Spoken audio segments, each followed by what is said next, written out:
నేను auditing subject అంటేనే చాలా భయపడి అటెంప్టే వదిలేసినోడిని. ఆ ఒక్క సబ్జెక్ట్ పాస్ అయితే చాలురా బాబు, ఇంకా నా సీఏ అయిపోయినట్టే అని అనుకునేవాడిని. అసలు ఆ సబ్జెక్ట్ వల్లే నాకు ఇన్ని సంవత్సరాలు పడింది కూడా నేను స్ట్రాంగ్గా నమ్ముతా.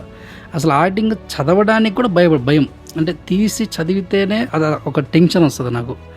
సో నేను ఒక అటెంప్ట్ ఆడిటింగ్తోనే స్టార్ట్ చేశా. ఆ అటెంప్ట్ ఫ్లూక్ అయిపోయింది. ఎట్లరా బాబు ఆడిటింగ్ అనుకుంటే ఫైనల్గా నాకు టెక్నిక్ తెలిసింది. ఆ టెక్నిక్ తెలిసిన తర్వాత అండి ఆడిటింగ్లో 55 మార్క్స్ వచ్చాయి నాకు. అంటే నాకు ఒక 5 క్వశ్చన్స్లో 5 out of 5 పడ్డాయి. కొన్ని క్వశ్చన్లో 4 out of 5 పడ్డాయి డిస్క్రిప్షన్స్లో. సో ఇంత బాగా ఉపయోగపడిందండి ఆ టెక్నిక్ నాకు.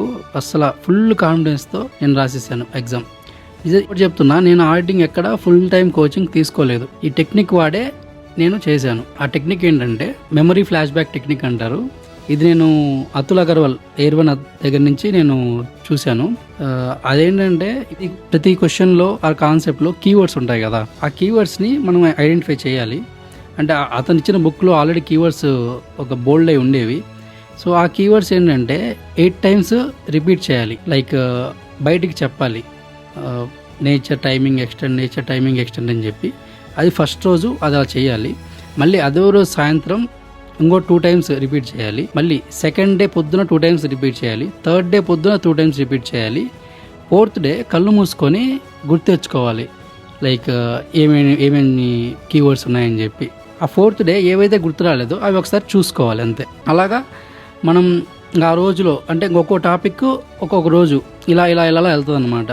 నేనైతే ఆడిటింగ్ డైలీ 2 hours చదవాలి అంటారు కదా, అది దానికి అసలు నేను ఒప్పుకోను.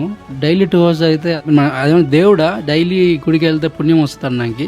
సో నేను అది ట్రై చేశాను. మీకు తెలిసిన వాళ్ళు చాలామంది చదివి ఉంటారు కదా డైలీ ఇంతసేపు అని. వాళ్ళు ఎంతమంది పాస్ అయ్యారు? అయ్యి ఉండరు. సో ఈ టెక్నిక్లో నేనేం చేశానంటే ఒక 10-15 days ఆడిటింగ్కి ఇచ్చేసి నాకు ఫస్ట్ రివిజన్ అవ్వడానికి ఒక 8 to 10 days పట్టింది. మళ్ళీ సెకండ్ రివిజన్ అవ్వడానికి ఇలాగే ఒక 5 days పట్టింది. ఒక 15 daysలో మొత్తం ఆడిటింగ్ అయిపోయింది. ముదరలేదు నాకు తెలీదు. బట్ నా దగ్గర మెంటర్షిప్కి వచ్చిన స్టూడెంట్స్ ఉంటారు కదా, వాళ్ళల్లో ఒక 5-6 members సేమ్ టెక్నిక్ యూజ్ చేసి పాస్ అయిపోయారు. ఒక అమ్మాయికి అయితే ఎగ్జామ్షన్ కూడా వచ్చింది, తన నా ఫ్రెండే. ఇంకొక అమ్మాయి 50+ మార్క్స్ వచ్చాయి, ఫుల్ టు ఫుల్ మార్క్స్ వచ్చాయి. సో ఇదే నేను ఆడిటింగ్ టెక్నిక్ పదే చెప్తున్నాను. ఒకసారి ట్రై చేయండి, ఇది ఖచ్చితంగా యూజ్ అవుతుంది.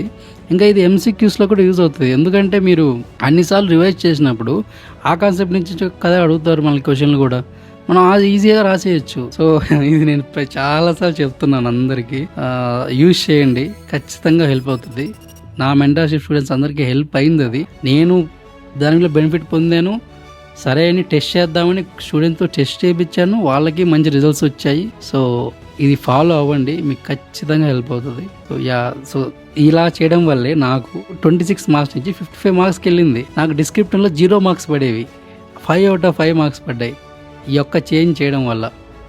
ఇది చేస్తే మీకు ఆడిట్ మీద ఎక్కడలేని కాన్ఫిడెన్స్ వస్తుంది. మీరు ఆడిట్లో అసలు భయపడాల్సిన అవసరమే లేదు.